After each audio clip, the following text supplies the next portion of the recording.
안녕하세요. 비화폐경제연구소 소장입니다. 이번 시간 3화에서는 경제는 돈이 아니라 필요에서 시작된다를 주제로 이야기 나눠보고자 합니다. 거창한 지표가 아닌 인간의 결핍에서 시작된 경제의 진짜 본질, 지금 바로 시작하겠습니다. 지난 시간 2화에서는 비화폐경제학이란 무엇인가에 대해 이야기했습니다. 비화폐경제학은 돈을 없애자는 경제학이 아닙니다. 공짜로 살자는 이야기도 아닙니다.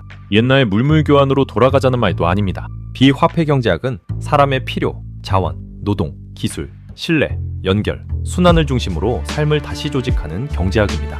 그리고 그 답을 기여를 통한 다자간 순환 매칭에서 찾습니다. 돈은 필요합니다.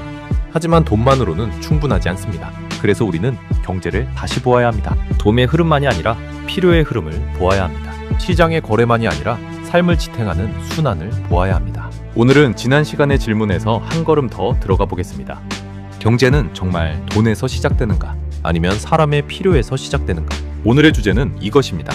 경제는 돈이 아니라 필요에서 시작된다. 우리는 보통 경제라고 하면 돈을 먼저 떠올립니다. 돈을 벌고, 돈을 쓰고, 돈을 모으고, 돈을 빌리고, 돈을 갚고, 돈으로 사고 파는 것을 경제라고 생각합니다. 그래서 경제가 어렵다는 말은 돈이 부족하다는 말처럼 들립니다. 경제가 좋아졌다는 말은 돈이 많이 돌고 있다는 말처럼 들립니다. 경제활동을 한다는 말은 돈을 벌고 있다는 말처럼 들립니다. 하지만 정말 경제의 시작은 돈일까요? 돈이 먼저 있고 그 다음에 필요가 생기는 것일까요? 아닙니다. 먼저 필요가 있습니다. 사람이 배고프기 때문에 음식이 필요합니다. 사람이 아프기 때문에 치료가 필요합니다. 아이를 키워야 하기 때문에 돌봄이 필요합니다. 추위를 피해야 하기 때문에 집이 필요합니다. 배우고 싶기 때문에 교육이 필요합니다. 외롭기 때문에 관계가 필요합니다. 불안하기 때문에 안전망이 필요합니다. 필요가 먼저 있습니다. 돈은 그 필요를 해결하기 위해 등장한 도구입니다.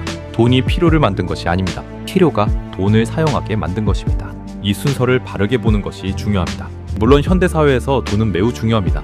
하지만 돈이 중요하다고 해서 경제의 출발점이 돈인 것은 아닙니다. 경제의 출발점은 사람의 필요입니다. 돈은 그 필요를 해결하는 여러 방법 중 하나입니다. 아무리 돈이 많아도 필요가 없다면 거래는 일어나지 않습니다. 반대로 돈이 없어도 필요는 사라지지 않습니다. 필요는 삶에서 생깁니다. 사람이 살아가기 때문에 필요가 생깁니다. 경제는 필요를 해결하는 흐름입니다. 돈이 오가든 오가지 않든 사람의 필요가 해결되고 자원이 쓰이고 시간이 투입되고 기술이 연결되고 관계가 움직이고 삶이 유지된다면 그 안에는 경제가 있습니다. 집안에서 누군가 밥을 차리고 아픈 가족을 돌보고 아이를 씻기고 재우고 노부모를 챙기고 이웃에게 반찬을 나누고 길을 알려주고 이야기를 들어주고 물건을 고쳐주고 남는 물건을 보내줍니다.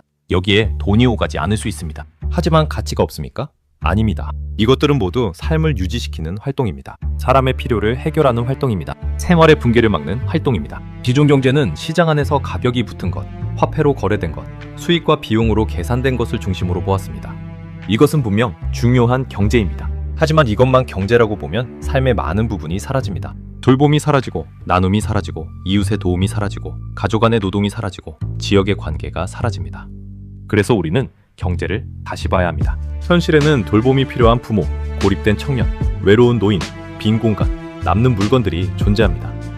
그리고 그 필요를 해결하는 방식은 꼭 돈 하나만이 아닙니다. 돈으로 살 수 있는 것도 있고 공공지원으로 해결할 수 있는 것도 있고 가족과 이웃, 지역 자원, 시간과 기술과 경험으로 해결할 수 있는 것도 있습니다. 그런데 지금 사회는 많은 필요를 돈으로만 해결하라고 말합니다. 하지만 모든 필요를 돈으로만 해결하라고 하면 돈이 부족한 사람은 삶 전체가 막힙니다. 이것이 문제입니다. 여기서 중요한 것은 필요를 부끄럽게 만들지 않는 것입니다. 사람은 누구나 필요를 가지고 살아갑니다. 필요가 있다는 것은 부끄러운 일이 아닙니다. 사람이 살아있다는 뜻입니다. 비화폐경제학은 필요는 숨길 것이 아니라 연결되어야 할 신호라고 말합니다. 필요를 말할 수 있어야 경제가 시작됩니다. 왜냐하면 필요가 보여야 기여도 움직일 수 있기 때문입니다.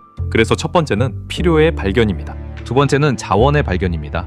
어디에 필요가 있는지, 어디에 남는 자원이 있는지 함께 볼 때 해결의 길이 보이기 시작합니다. 한 지역에 아이 돌봄이 부족합니다.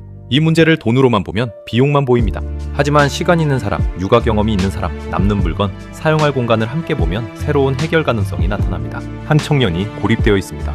비화폐경제학은 취업과 지원금만 보는 것이 아니라 그 청년의 시간과 기술, 배우고 싶은 것, 맡을 수 있는 역할을 함께 봅니다. 그러면 청년은 단순한 지원 대상이 아니라 필요와 기여를 동시에 가진 존재가 됩니다. 노인도 마찬가지입니다. 노인은 도움만 받아야 하는 존재가 아닙니다. 경험과 지혜를 가진 자원입니다. 그 경험이 청년과 연결되면 배움이 되고 아이들과 연결되면 교육이 되고 지역과 연결되면 문화가 됩니다. 사람은 필요를 가진 존재이면서 동시에 기여할 수 있는 존재입니다. 오늘은 도움이 필요할 수 있지만 내일은 누군가를 도울 수 있습니다. 오늘은 배워야 하지만 내일은 가르칠 수 있습니다. 필요와 기여는 고정되어 있지 않습니다. 경제는 필요와 기여가 계속 움직이는 흐름입니다. 그 흐름이 돈으로만 움직이면 돈이 없는 순간 멈춥니다. 하지만 사람의 시간, 기술, 경험, 물건, 공간, 관계가 함께 움직이면 돈이 부족해도 삶의 일부는 다시 이어질 수 있습니다. 이것이 비화폐 순환 경제입니다. 비화폐 순환 경제는 공짜 경제가 아닙니다. 필요와 기여를 연결하는 구조입니다. 한 사람이 계속 주기만 하지 않고 한 사람이 계속 받기만 하지 않도록 여러 사람 사이에서 기여가 흐르는 구조입니다. 물론 모든 것을 돈 없이 해결할 수 있다는 뜻은 아닙니다. 병원비도 필요하고 임금도 필요합니다. 하지만 돈으로만 해결하려고 하면 놓치는 영역이 많습니다. 돈으로 살 수 없는 신뢰와 돌봄, 경험과 관계도 존재합니다. 경제는 돈에서 시작되는 것이 아닙니다. 경제는 필요에서 시작됩니다. 필요를 발견하고 기여를 연결하고 남는 자원을 흐르게 하고 사람의 시간과 기술과 경험을 연결할 때 경제는 생활의 순환으로 확장됩니다. 이것이 비화폐 경제학의 출발점입니다. 다음 시간에는 돈 없이도 가치가 움직일 수 있을까를 이야기해 보겠습니다. 돌봄, 시간, 경험, 물건, 신뢰가 어떻게 흐르고 순환할 수 있는지 살펴보겠습니다. 돈이 전부가 아닌 경제, 기여가 순환되는 사회. 여기는 비화폐 경제 연구소입니다.